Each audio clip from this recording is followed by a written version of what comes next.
আসসালামু আলাইকুম। সবাই কেমন আছেন? আলহামদুলিল্লাহ, আমিও ভালো আছি। এটাকে কী ফল বলে বলেন? এটা হচ্ছে লকেট। আমাদের এখানে লকেট বলে। আর লকেটগুলো খেতে অনেক মিষ্টি, চিনির মতো মিষ্টি। আজকে আমি লকেট বানাবো, সেটা আমি আপনাদের সাথে শেয়ার করব। তো এটা ভালোভাবে পরিষ্কার করে আমি ধুয়ে নিয়েছি। এখন আমি পিস পিস করে কেটে নিচ্ছি। পিস পিস করে কেটে টুকরো টুকরো করে নিব এগুলো বানানোর জন্য। আসলে বানিয়ে খেতে এটার মজাই আলাদা।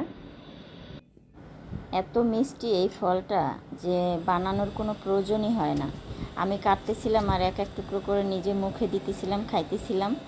এগুলো এখন টুকরো টুকরো করে কেটে নিব, পিস পিস করে কেটে আমি দেখতেই পাইতেছেন কি অবস্থা, কত সুন্দর দেখাইতেছে। আপনার মনে হয় এগুলো বানানোর প্রয়োজন আছে? এগুলো এমনিতেই মুখে দিলে একদম হয়ে যাবে, এতটা সুন্দর আর এত মিষ্টি যা বলার বাহিরে। এখন আমি এগুলো পিস পিস করে কেটে নিচ্ছি। আর এই ফলটা হয়েছে ছাদে, গ্রামে হয়, তবে গ্রামে এখন তো মানুষ ছাদেই গাছ লাগায়। তো গাছ লাগালে আপনার ছাদেই অনেক সুন্দর সুন্দর জিনিস হয়, ফল আপনার আমাদের সবজিটা সেগুলো আপনার ছাদেই হয়। তো এই গাছটা হয়েছে ছাদে, আপনার দেখছেনই তো ফলগুলো কত সুন্দর হয়েছে এবং অনেক বড়। আপনার ভিডিও তো তেমন বোঝাই যায় না আর কিছুই না, কিন্তু আপনার বাস্তব অনেক সুন্দর এই ফলটা দেখতে। যাই হোক, এটা আমি এখন বানাচ্ছি।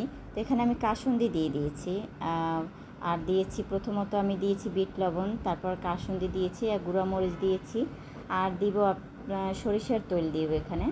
এখন আমি এটা একটা ঢাকনা দিয়ে আমি এটাকে ভালো করে বানাবো, মানে নাড়াচাড়া করব, তাহলে সব মিশে যাবে। আপনার এইটা খেতে যে কি মজা বোঝানো যাবে না। আল্লাহ হাফেজ, সবাই ভালো থাকবেন আর আমার জন্য দোয়া করবেন।